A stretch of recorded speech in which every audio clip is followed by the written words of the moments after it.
சியாட்டிக்கான்னு சொல்லக்கூடிய பின்னங்கால் நரம்பு இருக்கிறது, ஒரு கை கால் மட்டுமே மறுத்து போகிறது. சில நேரங்களில் பாதவலி, கால் மதமதப்பு, பாத எரிச்சல் இதெல்லாம் இருக்கிறது. இதை எல்லாத்தையுமே சரி செய்யக்கூடிய ஒரு அருமையான ஹோம் ரெமெடி தான் இன்னைக்கு இந்த வீடியோவில் பார்க்க போகிறோம். முதல்ல நம்ம சியாட்டிக்கானா என்னன்னு கண்டிப்பாக தெரிஞ்சுக்கணும். ஏன் நமக்கு ஒரு கை கால் மட்டுமே மறுத்து போகுது, ஏன் பாதவலி, பாத எரிச்சல், பாத மதமதப்பு ஏற்படுதுன்றத காரணத்தை கண்டிப்பாக தெரிஞ்சுக்கணும்.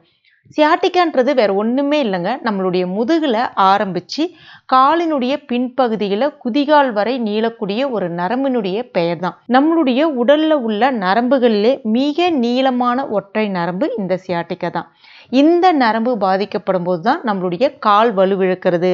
நைட்ல தூங்கும் பொழுது அந்த பின்னங்கால் நரம்பு மட்டுமே பிடிச்சி இழுக்கிறது.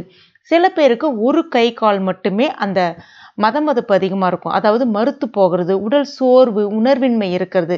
இந்த சியாட்டிக்கா நரம்புல பிரச்சனை வர்றதுக்கு நிறைய காரணங்கள் இருக்கு. அதுல ஒரு சில காரணம் என்னன்னா, எலும்புகளுக்கு இடையே இருக்கக்கூடிய அந்த ஜவ்வு விலகி பாதிப்படையும்.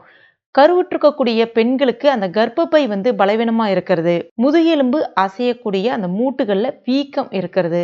சில பேருக்கு 40 வயதை கடக்கக்கூடிய பெண்களா இருக்கட்டும், ஆண்களா இருக்கட்டும், டிஸ்க் ஸ்பாண்டிலியஸ் அப்படின்னு சொல்லுவாங்க. அந்த மாதிரியான பிரச்சனைகள் இருக்கும்போது, எலும்பு முறிவு ஏற்பட்டவர்களுக்கு தசைகள்ல பாதிப்பு ஏற்படுறது. இந்த பிரச்சனைகளை ஏதாவது ஒன்று இருந்தாலும் சரி, தண்டுவடத்தை அந்த பாதிப்பு ஊடுருவ ஆரம்பிக்கும்.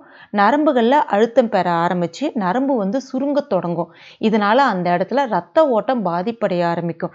இதனால தான் நம்முடைய அந்த முக்கியமா அந்த சியாட்டிக்கா நரம்பு வலுவிழந்து தன்னுடைய வேலையை சரிவர செய்ய முடியாம நரம்புல வலிக்க ஆரம்பிக்கும். அதுக்கு பேர் தான் சியாட்டிக்கா நரம்பு வலி அப்படின்னு சொல்லுவாங்க. இன்னும் சில பேருக்கு அது நாளடைவில் அந்த கை கால் மறுக்கிறது, இந்த மாதிரியான பிரச்சனைகளை ஏற்படுத்த ஆரம்பிச்சிடும். இதை நம்ம ஆரம்ப காலத்திலே கவனிச்சு அதை சரி செய்ய ஆரம்பிக்கணும். அப்படி நம்ம சரி செய்ய தவறிட்டோம்னா அது நாளடைவில் பெரிய பாதிப்பை ஏற்படுத்திடும். இதை சரி செய்யறதுக்கு ஒரு 2 விதமான சூப்பரான டிப்ஸை இப்போ நான் உங்களுக்கு சொல்றேன். முதல்ல ஒரு சின்ன எக்ஸசைஸ், அது பெரிய விஷயம்லாம் கிடையாது. தோப்பு கரணம் இது அந்த காலத்தில் நம்ம முன்னோர்கள் அதிகமாக பயன்படுத்திய ஒரு அருமையான எக்ஸசைஸ் தான் இது. தோப்பு கரணம் போடும்போது பார்த்தீங்கன்னா, முதல்ல உங்களுடைய வலது கையை இடது காதை பிடிச்ச மாதிரியும், அதுக்கடுத்த இடது கையை வலது காதை பிடிச்ச மாதிரியும் பிடிச்சிட்டு ஒரு 10 தடவை காலையில் வெறும் வயிற்றுல போடுறது நல்லது. அந்த மாதிரி போடும்பொழுது நம்முடைய 72 நாடியையும் வேலை செய்ய வைக்கும். அந்த மாதிரி 72 நாடியும் வேலை செய்யும்போது அங்கே இருக்கக்கூடிய அந்த நரம்பு மண்டலம் விரிவடைய ஆரம்பிக்கும். இதனால அங்கே ஏற்படக்கூடிய அந்த இரத்த ஓட்ட பாதிப்பு சரியாகி இரத்த ஓட்டம் சீராக ஆரம்பிக்கும். அதனால் ஏற்படக்கூடிய அந்த சியாட்டிக்கா பிரச்சனை, நரம்பு வலி பிரச்சனை, கை கால் மறுத்து போகிறது, இது எல்லாமே சரியாகிடும். சில பேருக்கு தோப்பு கரணம் போட முடியாது.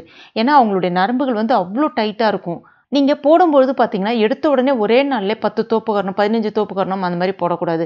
ஃபஸ்ட்டு நாள் ட்ரை பண்ணுறீங்கன்னா 2 இல்லைனா 3 அந்த மாதிரி ஆரம்பிக்கணும். அதுக்கப்புறம் மறுநாள் 5 அந்த மாதிரி படிப்படியாக ஆரம்பிக்கும் போது உங்களுக்கு அந்த கை கால் வலி, அந்த பிடிக்கிறது அந்த மாதிரிலாம் இல்லாமல் கரெக்டாக இருக்கும். அதுக்கப்புறம் உங்களுடைய அந்த நரம்பு சரியாக ஆரம்பித்து படிப்படியாக உங்களால் சாதாரணமாகவே 15லேருந்து 20 தோப்பு கரணம் வரைக்கும் போட முடியும். இது ஒரு அருமையான நல்ல பலனை கொடுக்கக்கூடியது. அந்த சியாட்டிக்கா பிரச்சனைக்கு கண்டிப்பாக ட்ரை பண்ணி பாருங்கள். அடுத்ததான் நம்ம உள்ளுக்கு எடுத்துக்கூடிய ஒரு டீ எப்படி செய்யறதுன்னு பார்க்கலாம். செம்பருத்தி பவுடர், அதாவது ஒற்றை இதழ் செம்பருத்தி பவுடர், நாட்டு செம்பருத்தி பவுடர். உங்களுக்கு செம்பருத்தி பவுடர் நாட்டு மருந்து கடைகளில் கிடைக்கும், கேட்டு வாங்கிக்கங்க. அதே மாதிரி வெண்தாமரை பவுடர், இது ரெண்டுமே சம அளவு. ஒரு 50 கிராம் எடுக்கிறீங்கன்னா அது ஒரு 50 கிராம். நான் இன்னைக்கு உங்களுக்கு ஒரு பவுலில் சேர்க்குறேன். 2 ஸ்பூன் அளவுக்கு செம்பருத்தி பவுடர், 2 ஸ்பூன் அளவுக்கு வெண்தாமரை பவுடர். இது ரெண்டுமே பார்த்தீங்கன்னா நம்ம நரம்பு மண்டலத்தை சீர்படுத்தும். அதாவது நரம்பு மண்டலத்தில் இருக்கக்கூடிய அடைப்பை சீர் செய்து அந்த நரம்பை விரிவடைய செய்யக்கூடிய தன்மை அதற்கு இருக்குது. அதனால ரத்த ஓட்ட பாதிப்பை சரி செய்து அந்த ரத்த ஓட்டம் நல்லா சீராக ஆரம்பிக்கும். நல்ல ஒரு முறை கலந்துட்டு நீங்கள் ஒரு ஏர்டைட் கண்டெய்னரில் ஸ்டோர் பண்ணிக்கலாம். நான் உங்களுக்கு குறைவான அளவுகளில் காமிச்சிருக்கேன். இதை ஒரு டீ மாதிரி ரெடி பண்ணிக்கலாம். ஒரு பாத்திரத்தில் ஒரு 1.5 கிளாஸ் அளவுக்கு தண்ணி சேர்த்துட்டு இந்த பவுடரையும் அதில் சேர்த்துட்டு நல்லா கலந்துருங்க. ஜஸ்ட்டு ஒரு 5 நிமிஷம் மட்டுமே நல்லா கொதிக்க வச்சுட்டு வடிகட்டி குடித்தாலும் சரி, இல்லை அப்படியே குடிக்க முடிஞ்சாலும் குடிக்கலாம். சர்க்கரை, அதாவது உங்களுக்கு சுகர் பேஷண்ட்டாக இருக்கீங்க அப்படின்னா நாட்டு சர்க்கரை எதுவுமே பயன்படுத்தாதீங்க, அப்படியே குடிச்சிடுங்க. நீங்கள் நார்மலாக இருக்கீங்க அப்படின்னா நாட்டு சர்க்கரை சுவைக்காக பயன்படுத்திக்கலாம். கலந்துட்டு அப்படியே குடிக்கலாம். எப்போ குடிக்கலாம்னு பார்த்தீங்கன்னா, காலையில் வெறும் வயிற்றுல குடிக்கிறது நல்லது. அந்த மாதிரி நீங்கள் குடிச்சிட்டு பாருங்கள், உங்களுடைய நரம்பில் இருக்கக்கூடிய எல்லா பிரச்சனையுமே சரியாயிடும். முக்கியமாக அந்த ரத்த ஓட்டம் தடைப்பட்ட ரத்த ஓட்டம் நல்லா சீராக ஆரம்பிக்கும். அதனால் ஏற்படக்கூடிய அந்த கை கால் மறுத்து போகிறது, இந்த மாதிரியான பிரச்சனைகளும் சரியாகும். ஒரு அருமையான நல்ல கை கண்ட பலனை கொடுக்கக்கூடியது இந்த டீ. கண்டிப்பாக ட்ரை பண்ணி பாருங்க. இந்த டீ எத்தனை நாளைக்கு குடிக்கணும் அப்படின்னு பார்த்தீங்கன்னா, ஒரு வாரம் தொடர்ந்து குடிச்சிட்டு வந்து பாருங்க. அதுக்கப்புறமா வாரத்துல 2 தடவை அந்த மாரி குடிக்கிறது நல்லது. இது எவ்வளோ நாளைக்கு குடிச்சாலும் ஒண்ணும் பாதிப்பை ஏற்படுத்தாது. உங்களுடைய பிரச்சனை சரியாகிற வரைக்கும் நீங்க தாராளமா குடிக்கலாம். கண்டிப்பா தோப்பு கரணமும் கூடவே வந்து செய்து பாருங்க. அப்பதான் நல்ல பலன் தெரியும். எடுத்த உடனே நிறைய தடவை தோப்பு கரணம் பண்ணிடாதீங்க. சிறுக சிறுக ஆரம்பிங்க. அப்பதான் வந்து அந்த கை கால் வந்து இழுத்து பிடிக்கிறது இது எல்லாமே இருக்காது. கண்டிப்பா ட்ரை பண்ணி பாருங்க.